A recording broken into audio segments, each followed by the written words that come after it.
Budameru గేట్లపై YCP అధినేత జగన్మోహన్ రెడ్డి చేసిన వ్యాఖ్యలు వైఎస్ఆర్సీపీ ఖ్యాతిని దెబ్బతీస్తున్నాయని జగన్మోహన్ రెడ్డి భావించారా?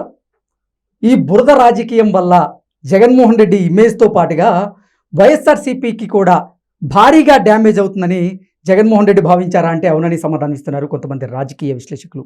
ఈ నేపథ్యంలోనే ఇక ఇదే అంశం మీద మనం విశ్లేషణ చేసుకునేటువంటి ప్రయత్నం చేద్దాం. ప్రస్తుతం మనతో పాటు ఉన్నారు ప్రముఖ రాజకీయ విశ్లేషకులు రాజేష్ అప్సాని గారు. సార్తో మాట్లాడదాం. సార్ నమస్తే. సార్ నమస్తే. ఆంధ్రప్రదేశ్లో ప్రత్యేకంగా ఈ వర్షాల కురిచి వరదలు రావడం మూలాన ఇప్పుడు ప్రజలు పెద్ద ఎత్తున ఇబ్బందులు పడుతూ ఉన్నారు.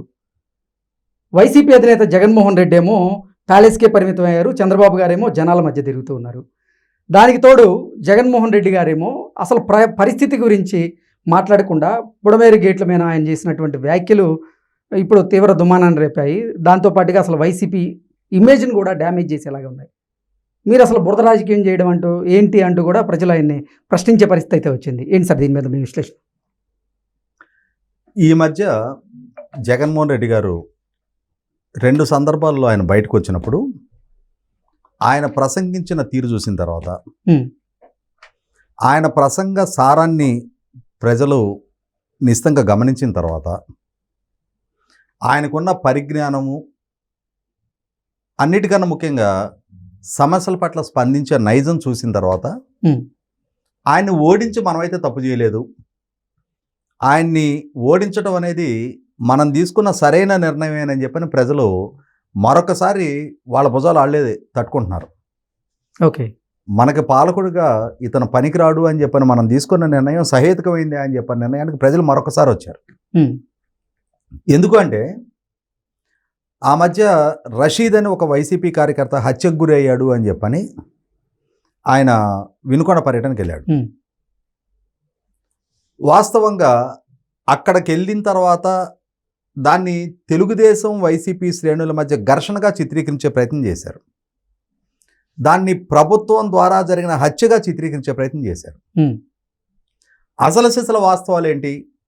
ఆ హతుడు ఆ హత్య కేసులో ఆరోపణను ఎదుర్కొంటున్న హంతకుడుగా పోలీసులు భావిస్తున్న వ్యక్తి, వారిరువురు ఏ పార్టీకి సంబంధించిన వాళ్ళు, ఎవరు అనుయాయులు ఏంటి అనేది ప్రజల్లో విస్తృతంగా చర్చ జరిగిన తర్వాత ఓహో, జగన్మోహన్ రెడ్డి గారు ఏ సంఘటన జరిగినా దాని నుంచి రాజకీయ లబ్ధి పొందే ప్రయత్నం చేస్తున్నాడు తప్ప ఆ సంఘటన మూలాల్లోకి వెళ్ళటం కానీ ఆ మూలాల గురించి చర్చించడం కానీ వాస్తవాల ప్రాతిపదికగా ప్రసంగించడానికి కానీ ఆయన సిద్ధంగా లేడు.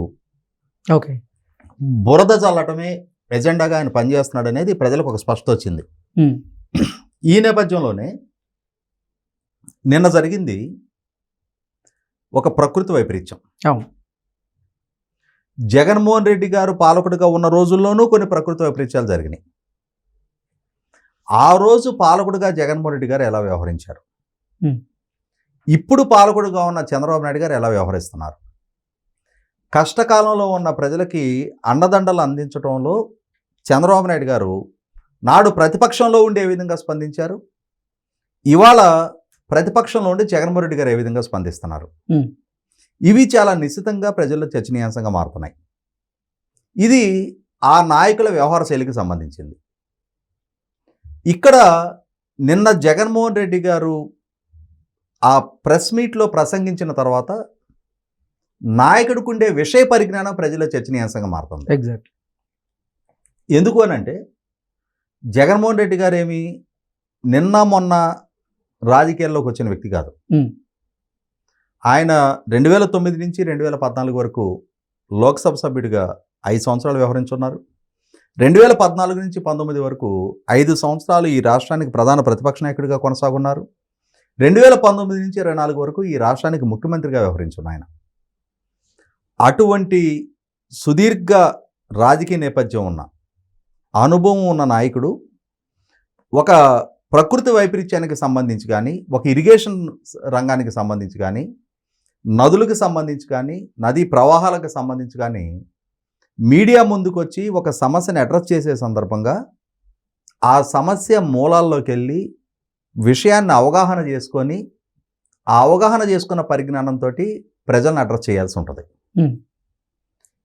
ఎవరో రాసిచ్చిన స్క్రిప్ట్ చేతపట్టుకొని ఆ స్క్రిప్టు రాజకీయంగా ప్రభుత్వాన్ని విమర్శించడానికి బాగానే ఉంది కదా అని చెప్పని ఏదంటే అది మీడియా ముందు మాట్లాడితే ఇలాగే నవ్వులు పాలవ్వాల్సి వస్తుంది. ఉమ్, ఎందుకు అనంటే అంత సుదీర్ఘ నేపథ్యం ఉన్న నాయకుడు, Hmm. 5 సంవత్సరాలు ఈ రాష్ట్రాన్ని పరిపాలించిన నాయకుడికి అసలు ఈ బుడమేరు అనే ఆ వాగు ఎక్కడ మొదలవుతుంది, అది ఎటు ప్రయాణిస్తుంది, దాని ప్రవాహం ఎటు నుంచి ఎటు ప్రవహిస్తుంది, అది ఏ నదికైనా ఉపనదే ఉమ్, లేదు, దాని అంతం ఎక్కడ, వీటి గురించి కనీస మాత్రపు అవగాహన చేసుకొని ప్రసంగించాలి. వాస్తవంగా బుడమేరు అనేది కృష్ణానది ఉపనది కాదు. బుడమేరు అనేది కొల్లేరు సరస్సులో కలుస్తుంది. ఉమ్, ప్రపంచంలోనే అతిపెద్ద మంచినీటి సరస్సు అయిన కొల్లేరుకి ఒక సోర్స్ ఈ బుడమేరు, అంటే నీరు అందించే ఒక సోర్స్.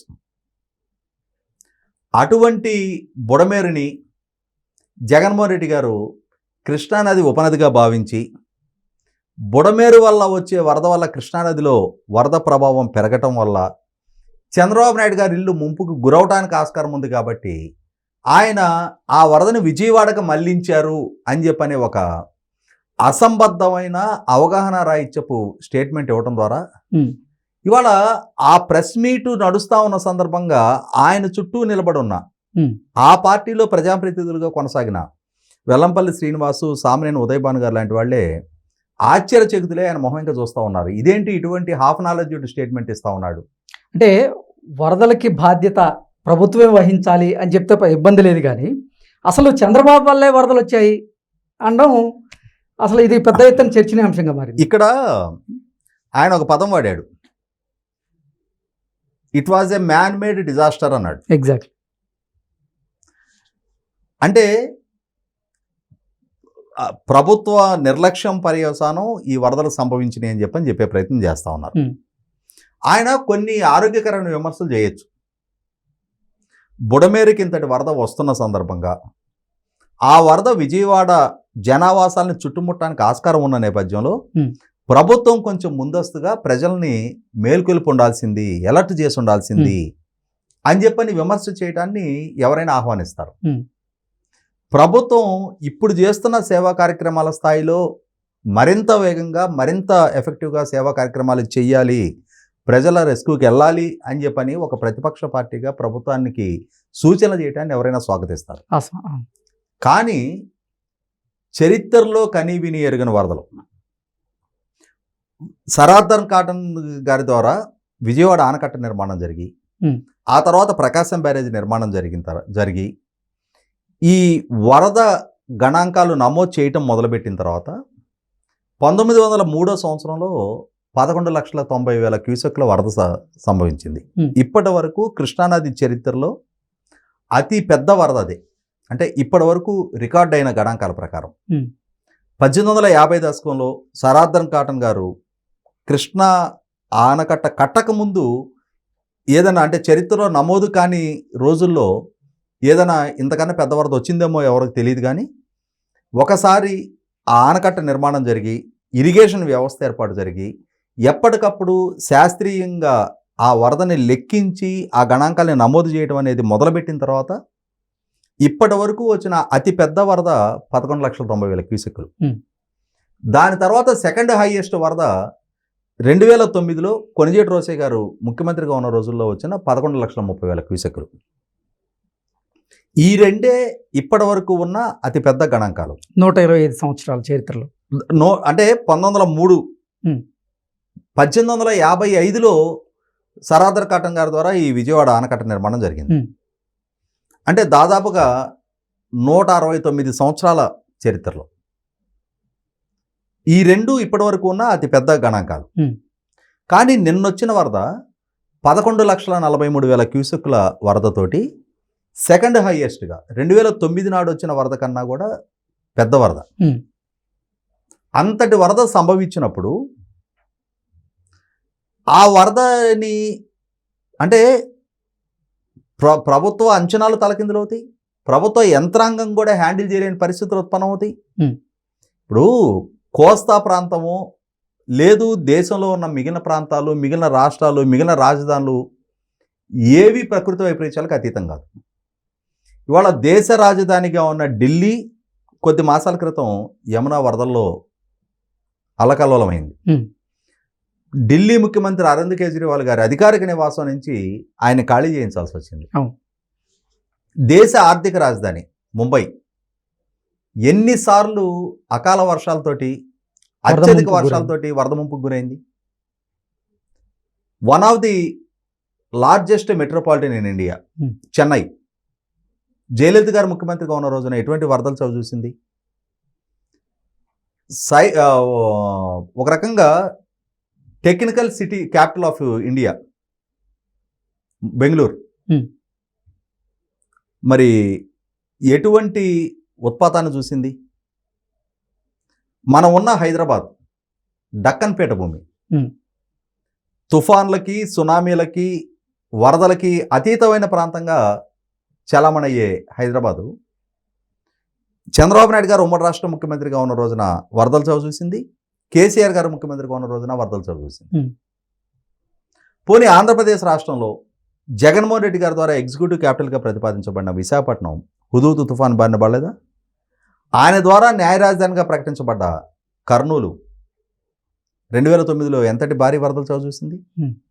తిరుపతి, కడప, నెల్లూరు, ఇవాళ ఆంధ్రప్రదేశ్ రాష్ట్రంలో వరద ప్రభావానికి గురవ్వని ప్రాంతం ఏది? కానీ జగన్మోహన్ రెడ్డి గారు ఇప్పుడు విజయవాడకు రావటమే ఒక మ్యాన్మేడ్ డిజాస్టర్ అని చెప్పని చిత్రీకరించే ప్రయత్నం చేస్తూ ఉన్నారు.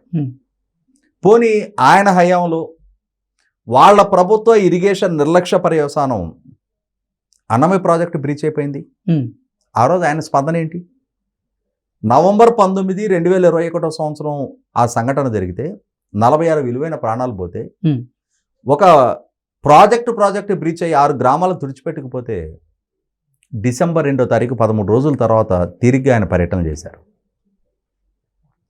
ఆయన పాలనా హయాంలోనే పులిచింతల ప్రాజెక్టు గేటు కొట్టుకుపోయింది. ఆయన నిర్వాహక పర్యవసానం గుండ్లకమ్మ గేట్లు కొట్టుకుపోయినాయి. ఆయన నిర్లక్ష్య పర్యవసానమే మొన్నటి తుంగభద్ర ప్రాజెక్టు గేటు కూడా. ఎందుకంటే తుంగభద్ర ప్రాజెక్టు కర్ణాటక, ఆంధ్రప్రదేశ్ రాష్ట్రాల ఉమ్మడి ప్రాజెక్టు.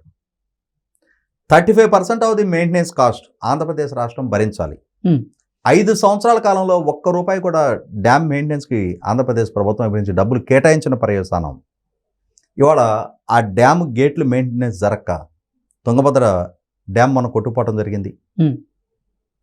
అంటే ఒక రకంగా తన పాలనా హయాంలో కరోనా లాంటి ప్రపంచానికి పెనుముప్పుగా మారిన ఉపద్రవం తలెత్తిన సందర్భంలో కూడా తిరుపతి రూయా హాస్పిటల్కి ఆక్సిజన్ సప్లై చేయలేక 45 ప్రాణాలు కోల్పోవడానికి బాధ్యుడైన జగన్మోహన్ రెడ్డి గారు ఇవాళ మ్యాన్ మేడ్ డిజాస్టర్ అని చెప్పని ఒక ప్రకృతి వైపరీత్యానికి ప్రభుత్వాన్ని, చంద్రబాబు నాయుడు గారిని బాధ్యుని చేసే ప్రయత్నం చేస్తూ ఉన్నాడు. ఇవన్నీ చూసిన తర్వాత, ఆయన అవగాహన రాజ్యపు స్టేట్మెంట్లు చూసిన తర్వాత, ఆయన ప్రసంగాలు వింటున్న తర్వాత, అరే ఇప్పటికే నవ్వులు పాలయ్యాం ప్రజల్లో, ఈ అసత్య ప్రచారాలు, ఈ మార్ఫింగ్ ఫోటోలు, మార్ఫింగ్ వీడియోలతోటి ఈ సోషల్ మీడియా ద్వారా చేసే ఈ ప్రచారాలు, ఇవన్నీ ప్రజలకు ఏవగింపు కలిగించిన పర్యవసానమే ఇవాళ ప్రజల్లో మన పట్ల పెరిగిన విముఖత పర్యవసానమే ఇంతటి ఘోర ఓటమి ప్రజల నుంచి మనకు ఎదురైంది. ఇంకా ఈ జగన్మోహన్ రెడ్డి గారిలో మార్పు రాలేదు. ఈయన వెనక నడవటం వల్ల రేపటి రోజున మనకి కూడా రాజకీయ భవిష్యత్తు ఉండదేమోనని చెప్పని ఒక భావంతో ఇవాళ ఆ పార్టీకి సంబంధించి మున్సిపల్ కౌన్సిలర్లు, కార్పొరేటర్లు, సర్పంచ్లు, ఎంపీటీసీ మెంబర్లు, ఎంపీపీలు, జెడ్పీటీసీలు, జెడ్పీ చైర్మన్లు, ఎమ్మెల్సీలు, రాజ్యసభ సభ్యులు కూడా ఇవాళ పార్టీ నుంచి దూరం జరుగుతున్నారు. అంటే అందరిలో రియలైజేషన్ మొదలైంది. జగన్మోహన్ రెడ్డి గారిలో నాయకత్వ పట్యం లేదు. ఆయనకి కనీసం విషయ పరిజ్ఞానం కూడా పెంచుకునే ప్రయత్నం చేయటం లేదు. స్వతహాగా ఆయనకి విషయ పరిజ్ఞానం ఉండాలి, లేనప్పుడు తెలుసుకునే ప్రయత్నమైనా చేయాలి.